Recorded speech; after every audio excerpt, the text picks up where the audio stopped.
Well, good morning and Shabbat Shalom. Shabbat I'm shalom. Rabbi Ed Feinstein at Valley Beth Shalom in Southern California, joined by my teacher and friend, Rabbi Marc Gellman of Southern Florida. This morning, neither one of us are under hurricane alerts, which is something wonderful. And Yeah. this morning, we gather for Torah study. And we're delighted to have you along with us. This morning, we open the Torah of Nitzavim-Vayeilech, which is almost the end of the Torah. It is always timed that this is the Kriya, this is the Torah reading at the very end of the year, the Shabbos before we begin Rosh Hashanah. And next week, next Friday night, Shabbos and Sunday, will be Rosh Hashanah. So this morning is our annual How to Survive the High Holidays Yes. edition.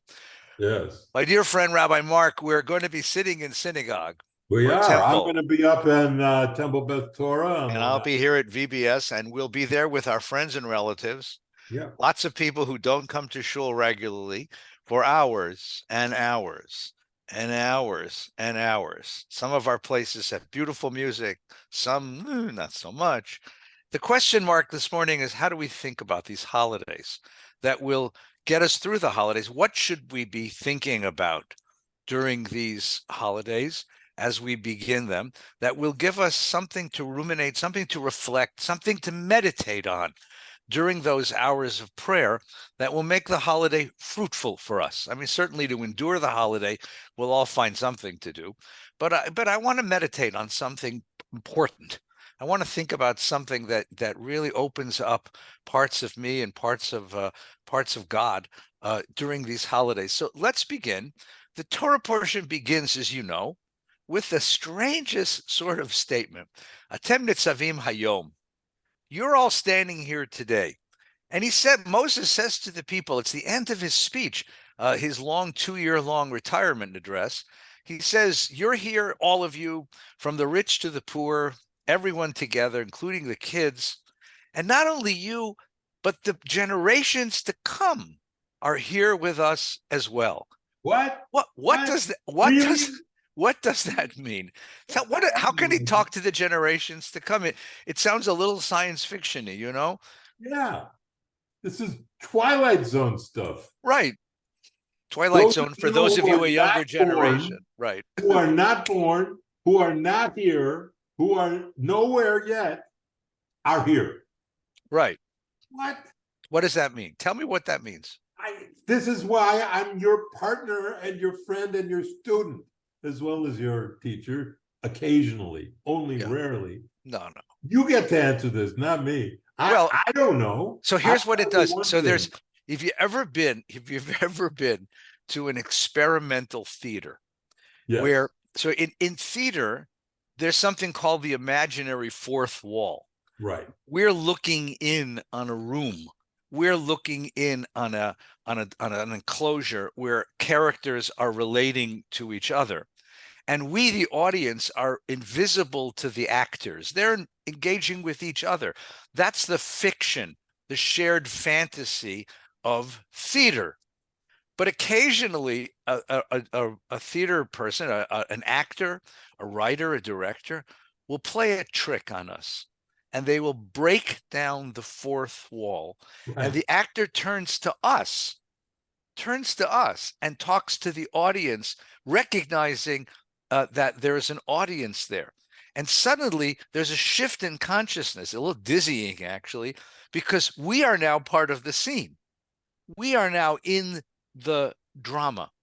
And what's happening here in the Torah portion, and I think it's an indication of what happens in Jewish life in general, and especially on these high holidays, is that Moses breaks down the fourth wall. And he Yep. says, I'm not just talking to you folks who came out of Egypt or the children who came out of Egypt. I'm talking to you, Gellman, and you, Feinstein. I'm talking to you who are reading this thousands of years later. You are implicated in this covenant. You are implicated in the demands of a God who says you're to be a holy people. You are implicated in the demands of a God who says to create a holy society, a just society.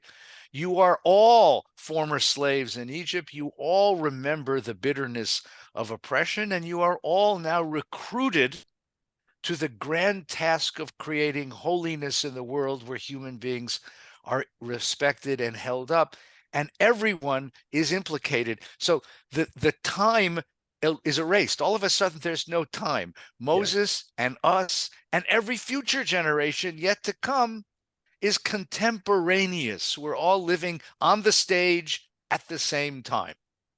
That's brilliant. That's beautiful. I don't need to say anything else. That's Yes, right. you do. No. And no, when The only place I can get into it, and that's just perfect. And I think the idea of the fourth wall, you know who does that also? Woody Allen in some of his movies. He does right, it, exactly. looks at the audience in the movie. And the actors do that too. That's exactly right. It breaks down the fourth wall. But the question is, what is the actual meaning of that? You know, you say, okay, you're all here today. Gellman, Feinstein, you're all there. Okay. Obviously, we're not there. We never were there. We're never going to be there. So what does it mean? Now, your point that there's this transcendental mission that you're involved in, the mission that was started there, that's very nice. I think I'm going for the full Monty here. I'm going for we were actually there. So let me construct that. It started when I read for the many umpteenth time Alice in Wonderland, and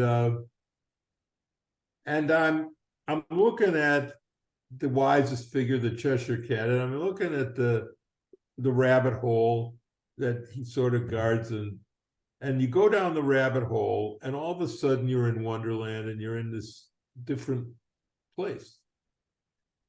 And that idea that the world of space and time, our regular world, has within it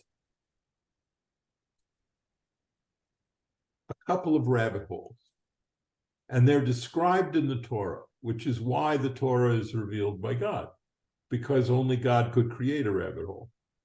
A rabbit hole, what I mean is, it's a doorway out of normal space and time into what Rosenzweig called the transcendental space and time of the Jewish people. It's like another possible universe, I guess you could say, in astrophysics. And the way it's like transcendental time. So there's two rabbit holes in the Torah that I see. And the first one is here. Atem Nitzavim, you're standing here today, you who are standing there, and you who are not even born, you're there, you're here too. The second rabbit hole that takes us out of ordinary space and time is at Pesach. And in the story of the Exodus, that gives the name to the book of the Passover, the Haggadah, the Higgadah Telvincha, Vayomahu Bavur Zeh Asadonai Li B'Tzeiti Mitzrayim. You should tell your child or your son, your child, on that day, this is all happening because of what God did for me when I left Egypt. So the Exodus requires that we teach our children in the days to come that we're having this Seder or this observance start because of what God did for me when I left Egypt, even though you didn't leave Egypt. So that's the other rabbit hole.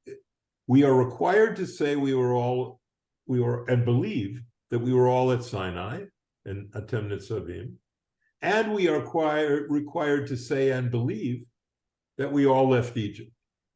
Well, neither of those things are true, and yet I believe they're true. Because I believe if it is so, and I think it is so, that we are not just material beings, but also neshamas, that we have souls that are not bound by space and time. And that when we die, our souls go somewhere to the Olam Haba, which clearly isn't above the clouds. It isn't in Boca Raton. It isn't anywhere on earth. And that's because our souls are not material. So whatever that dimension is, that is our soul dimension. And we could say the same thing is true of our consciousness. What is our consciousness? There's no part of our body that you can point to and say that's where our consciousness is. Our brain has thinking, but it's not who I am. Our consciousness has no particular point in our body. So the end result of it is that we at this high holidays are taught to try to figure out what it was like to stand at Sinai with Moses and what it was like to leave Egypt with Moses. And if you just sit there in the pews and think, what did I learn in the Exodus? What did I learn? Maybe you learned not to be afraid of pharaohs, of people who have a lot of power, who make you afraid of your life. Maybe you learned about hope, that you didn't know how a journey would end, but you believed every day that it would end well. And at Sinai, maybe you learned that the reason for doing a good thing isn't because God will punish you if you don't. The reason for doing a good thing is because it's a good thing. And that God's entire effort was to simply lay before us a set of good things that would increase human flourishing and honor our holiness and God's holiness, which comes to us through our creation in the image of God. And that, I think, will occupy people in a positive way. Think about the rabbit holes and think about what you learned when you were in another place, in another time, near the Cheshire Cat. Yeah, it's wonderful. I mean, that's what all the holidays do, though. I think so. I build a sukkah. Yes. I build a sukkah, and I literally live in a moment of history, where I wasn't really there, but for a moment I can pretend. And pretending is something that we all do really well, thank you. But it's not pretending in the sense of, wishing something. It's a real truth. I mean, how do you put this? I don't want to make you sad, but you lost your dear friend Tom Hartman some years ago. I remember that. But he lives with you. He's right there with you. He's whispering to you all the time because you quote him all the time, right? Yeah. My teacher, Harold, I lost him a few years ago. He's with me all the time. Like, he yells at me every morning in the office. These people are not gone. No. They live with us in a very real way. That's the Nitzavim moments where time opens up and there's a contemporaneity, that is a timelessness to our existence. And their love, their truth, their confidence in us, their reproving of us, they're yelling at us. It's all there at the same time. It's all there at the same time. So I think that's a brilliant and a beautiful thing to do in Shul, Yontif. Okay? You're going to be sitting in synagogue a long time. I want you to think of a few moments in your own life or in the life of our people that you could sit in for a moment and gain a perspective on it. Gain a perspective on it and ask what Rabbi Gellman told us. What did you learn from this? What have you learned? When were you beyond time? One other thing I would suggest. Let's just say that again. When were you beyond time? Where in time would you be if you were beyond time? And what would you learn from that experience? Exactly. How would that experience change you? Yes. The other thing I would say that really helps, and I can tell you this as someone who's up there steering the boat along with you, Eddie, and that is, if you are in the pews, do not, please, I beg you, our students, our friends who watch this, do not think of the services as performance Judaism. Do not think of it as a show. Oh, was the music good enough? Was the sermon good enough? Was I pleased with? Did I enjoy it? That's looking at you as a passive observer to a performance. Well, the problem with that is it puts a lot of pressure on the performers, and it's false to what's going on. Because what's going on isn't a performance. It's something that cannot work unless you participate. You must enter the service not as an observer, but as a participant. So what does that mean? It means read whatever you can read in English or in Hebrew. It's called praying. It means sing, if you can sing along. And even if you don't sing well, sing anyway. And it means participate in the service itself. Don't just sit there and let people entertain you. And in that way, you can't imagine the energy that we receive on the Bima. It's palpable. You can feel it when people are with you and they're into the service and they're joining with you and they're participating. It just makes it a totally different experience than when you're just pulling a big cart filled with rocks up a hill. That's how the alternative to it is. So give us a break, be our participants, be our partners in this service that's coming up. And I think you'll experience Yontif in a new way. That's a beautiful thing. That's a beautiful idea. Beautiful, beautiful idea. And I like this idea of finding a meditation, Oh, good. of asking yourself a question That's and good. What do you spending mean the by that? holiday thinking through, meditating. If not in synagogue, when you get home, take a walk, and this idea of the timelessness of existence and who in your past, who among your ancestors, whether you know them or not, would you like to have a conversation with? Would you like to ask them something? I think these are wonderful, wonderful things to imagine, because we're sitting in those moments as well. We're also gathering in all those moments as well as this new year begins. Yes. Another verse in the Torah this week, which is so interesting, it's actually a strange comment out of nowhere, where Moses says to the people, he says, I think I put that part in. He says, the secret things, the nistarot, they belong to God. It's only the revealed things that belong to us, the niglot. Now, it's a strange comment because it sort of comes out of nowhere, right? Deuteronomy 29:28, if you're looking it Well, up. Marc, what does that mean? I mean, what is he trying to tell us? Okay, you picked another part I don't know.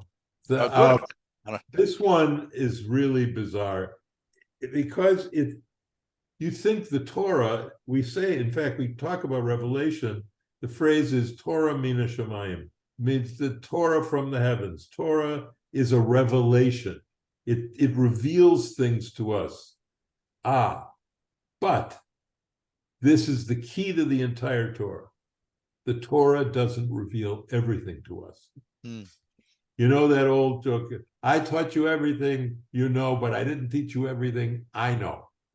And so that idea that the Torah reveals things to us is obvious.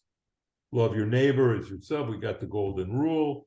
We've got the 10 commandments. We've got a bunch of wonderful revelations from God about how to live. But the Torah is mature and sophisticated and multi-layered. It doesn't reveal everything to you. That would be stupid. What? You want to know everything? Are you kidding? There are people in other traditions, Zen Roshis and others, and Hindu holy people and Buddhist monks, who spend their entire life in meditation, trying to figure out the meaning of these mysterious truths of existence. So the Torah doesn't reveal everything about life. And I think part of getting through high holidays is developing what I would call spiritual humility. Spiritual humility, which is, God, I'm not asking you to explain everything to me. I don't need that. I couldn't handle it if you did explain it, probably. I'm not asking that. I'm asking something else.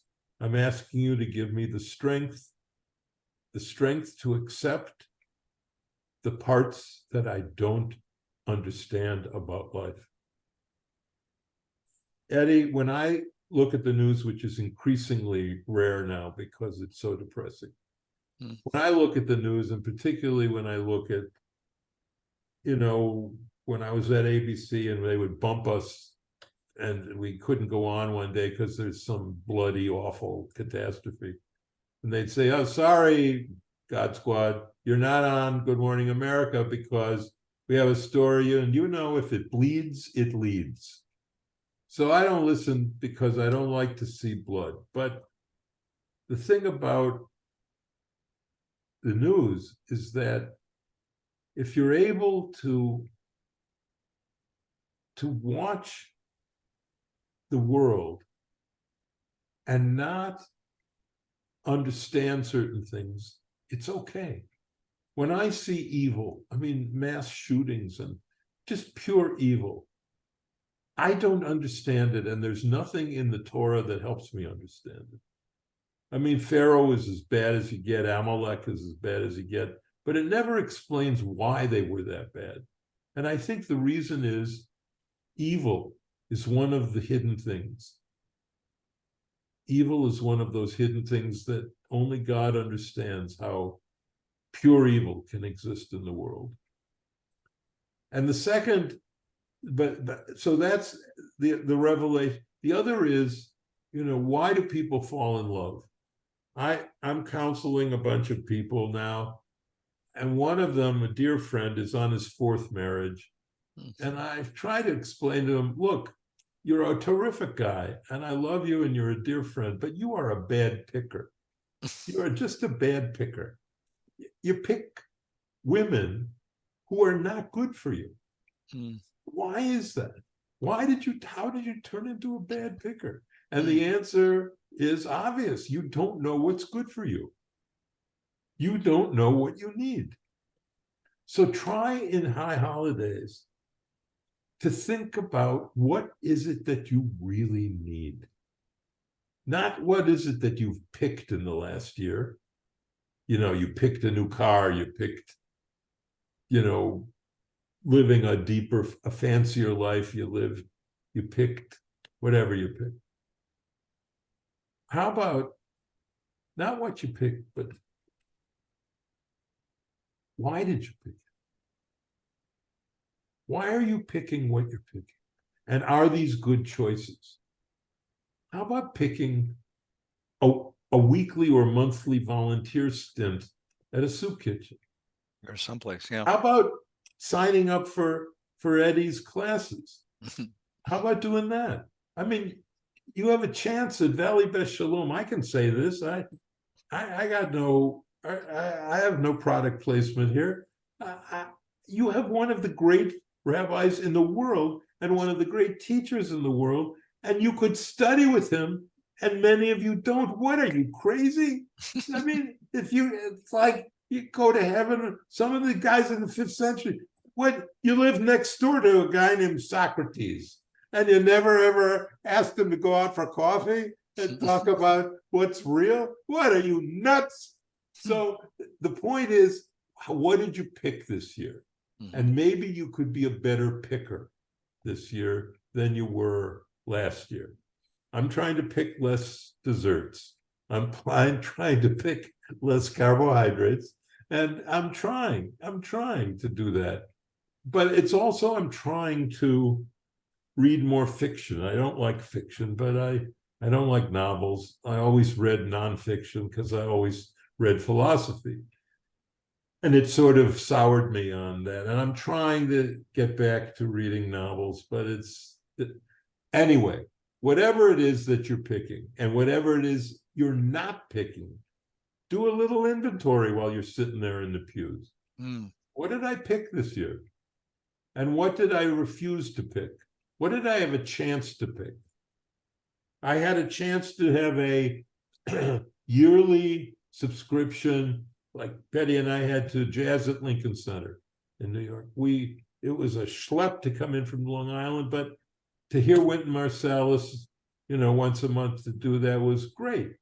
Well, what have you picked and what have you not picked because you thought it's too much of a schlep, it's too difficult? I want to learn Yiddish, but I don't know. Learn it, pick it. Be a better picker this year. That's my other advice for sitting in the pews. That's wonderful. That's a Like that? lovely way to. I'll add one specific note. Something has happened to us over the last 10 or 12 years that Yeah. has, I think, begun to really Hello. change. Well, no, not you and me. Something that's happened in the culture over the Oh, last 10 to 12 years, which has really changed human relationships. And that's the advent of screens. Now, screens like this screens. one, screens like you're watching us on a screen today, which is Yeah. great. You're watching Torah learning on a screen. But if you ever watch kids, especially, their lives, so much of their time, so much of their attention is now focused on a screen, on a telephone. They don't even use iPads anymore, on telephones and on computers. And what all the social scientists are telling us is that this has begun to really change the way young people relate to other people. I mean, just my own little silly experience. I walked up the hallway after a bat mitzvah, and I see a group of kids sitting at the end of the hallway in a circle. And I was first to say to myself, oh, it's sweet. They found each other. They're having a schmooze. It's Machaya. And then I noticed that none of them are talking to each other. They're all staring at their phones. They're all so transfixed by the screens on which they live. And the social scientists tell us that this has begun to warp attention spans. It's begun to warp the way they talk to each other, that kids are losing the ability to talk to each other. That, of course, plus the 3 years or 2 years of isolation that came with COVID. So one of the things that I think in terms of choosing what we need, choosing what's right for us now, is choosing a person and putting away the screens and looking a human being in the eye over a coffee or an ice cream and saying, talk to me. And learning once again how to have deep conversations. Now, one of the wonderful things you do when you study literature is that you study the letters of famous people. People used to write letters, right? And Yes. and and they're just Wilbur one. Rosenzweig letters are a rich trove. Right. All of these wonderful, the greats of history wrote Yeah. letters, right? We don't write letters anymore. We write tweets, we write emails, we we write Instagram things. But the question there is, what do you lose when you don't have the capacity to sit down? And I think that there's something very powerful in the physicality of pen and paper, and put down your thoughts in a piece of paper. I do this for couples getting married. I tell them, write a letter to each other about why you love each other, why you've chosen this person. And I say, you know what, if it works, do it every year. Start before your anniversary and exchange them on your anniversary. And some folks have actually done this, That's right? great. Other folks, I do this before a funeral. I'll tell a family, write a letter to the deceased and tell him or tell her what she meant to you. And people tell me that it was the most cathartic and wonderful experience. They had big tears, a lot of crying, but they got out and they put down on paper and they established for themselves that, because it becomes real. And when you put it on paper, it becomes very real. This is what your presence in the world did for me, what it meant for me, what your wisdom meant for me. So Beautiful. I'm thinking that Beautiful. this year, first of all, come to shul and don't bring your phone. Oh, obviously. Don't no, obviously. People bring phones and they're looking at them all during the Yeah, service. that's true. They do. Come to shul and don't bring your phone. If you're a surgeon and you have to watch out to make sure that your patients are still alive, yeah, by Oh, all that's means, different. bring your phone. But if you're anything else, put it away. It'll last 3, 4, or 5 hours, believe me. And spend some time with your own neshama, your own self. And if not, spend some time with people you love. Take your kid for a walk. Take your spouse for a walk, to have a conversation, and get to know them again without the intervention of screens, without the Beautiful. superficiality of screens. I think that's a Nitzavim. Again, look at the Torah. Atem Nitzavim Hayom. You're standing here, which means be present. Show up with all of yourself, with all of yourself. It's one of the great jokes of our modernity. What do you do when you're sitting with someone in conversation and they start looking at their phone? Like, do you stop the conversation and wait for them to finish? Or do you keep talking, assuming they're listening to you with half an ear? You know, and the problem is that it's there's a loss of something, of a Yeah. depth of human connection, and it shows itself, I think, in all the statistics that tell us that we are one of the loneliest generations that ever lived, and that's a very frightening thing. There's one I want to just sort of make an announcement about that, because it's one thing for us to just teach these things to you, and it's another for us to learn the things that we teach you. And partly we try hard, as Gandhi said, to be the change that we want to see in the world. And for the last 3 years, because of COVID and because of your kindness, Ed, we have been reaching you through this medium of the screen. And I miss you at Valley Beth Shalom and others who were in that area. So Betty and I made a decision that part of our New Year picking better things would be that we would fly out to LA in order to do a Torah class live in the middle of October with you. Oh, wonderful. So we'll publicize the date, the place, and and we'll all that. do it, and we'll have some other, maybe another class or so, we'll see. But And whatever, the refreshments. point is, and of course our daughter is there and our grandchildren, so that's an additional wonderful thing for us. Great. But we'll come out and we'll be face to face, at least for 1 week. And that'll be a joy for all of us. And all right, so I'll reciprocate. You ready? I'm coming out to Florida in March. okay. For a wedding of a dear friend. I ain't got no shul here, pal, but yeah, but you got a place we can do a Torah study. Yeah, I can borrow one. We can borrow a shul from somebody. Borrow a shul. Okay. All right, Marc, here's your question for the week. We have a week. Yontif starts a week from tonight, for a week from Friday night, a week from Shabbos, right? Yeah. What should we do with this week? What should we be reading this week? What would you want to be reading what would you want people to be reading this week? Thinking about this week, doing this week, to get ready, so that when we show up next week, we're in the right mood, in the right place, in the right space to really make the holiday meaningful. Well, I think there's only one thing, and it's the elephant in the room. The best and only thing that we should be doing this week is thinking about people who we really want to apologize to for not treating them well and never fixing things after things went sideways with them. You can cover, it's very hard, I'd say it's virtually impossible to call somebody up and say, look, I'm calling to apologize. Another way, an easier way, a better way, is to call them up and wish them Shana Tova. And then while you're talking a Shana Tova, you say, by the way, it was a tough year with us, and I'm really sorry for everything that happened, and I hope we have a better year together.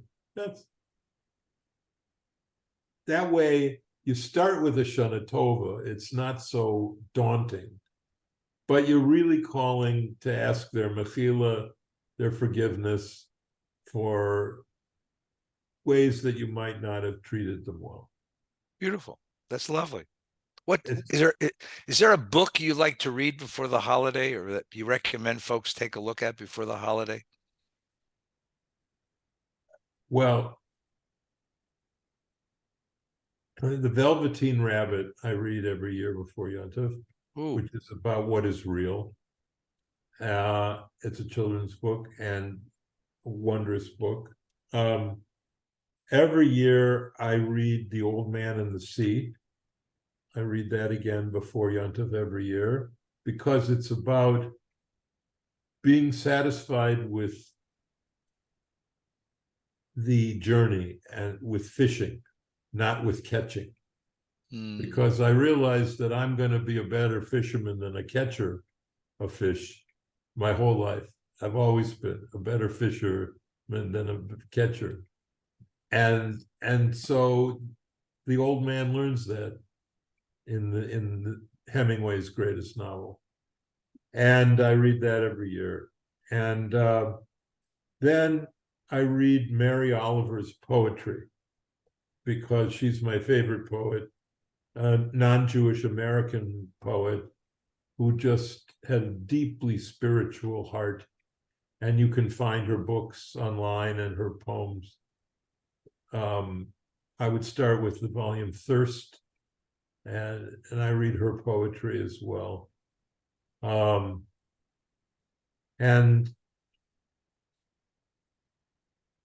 then I just make sure that I call enough people, just check in. I'll call, say, hi, it's Marc. I'm just checking in, and wishing you a happy holidays and a Shana Tova. That's all I do.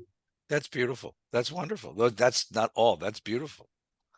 That's beautiful. I would recommend a couple things. What do you do? Well, one of the books that really moved me is there's a rabbi named Alan Lew, Lew. He passed away some years ago. He was a wonderful rabbi in San Francisco, and he wrote a commentary on the high holidays called "This is Real and You're Not Prepared," and it's a beautiful meditation on the holidays. It's a beautiful meditation. A second thing that I think is very powerful, of course, is Viktor Frankl.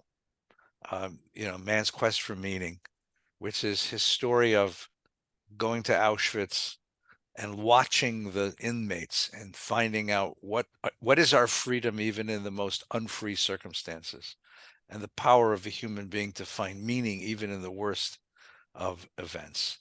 That's a very, very meaningful and powerful experience. And then I think you're right. I think to make a phone call or two to the people you've lost touch with or people who matter most to you, and just tell them, you're important to me. You're my blessing. And I don't want to let go of that. That means an awful lot. So we have a lot of homework to do, everyone. We have a holiday coming, a new year. This is the last week of the year. And Tem Nitzavim-Vayeilech, we're all standing here at the verge of this new year with all of its mystery and all of its hopes and all of its anxieties. Let's hope for blessings for this new year. Marc, Shana Tova, good Shabbos. Are we on next week? Let's think about it. No, because next week is Rosh Hashanah, we're not going to broadcast next week. We're going to take a week off. It's good for both of us, and I think it'll be wonderful for you. Go back and watch any one of the episodes you might have missed. They're all on YouTube. But many blessings to everyone for Shana Tova. We will resume the following week, which will be Shabbos Shuvah, and talk about Yom Kippur coming and all the sins that we bear from the past year. Let it be a happy, healthy, sweet, and blessed new year. Marc, to you and your family, Shana Tova. Love you, Eddie.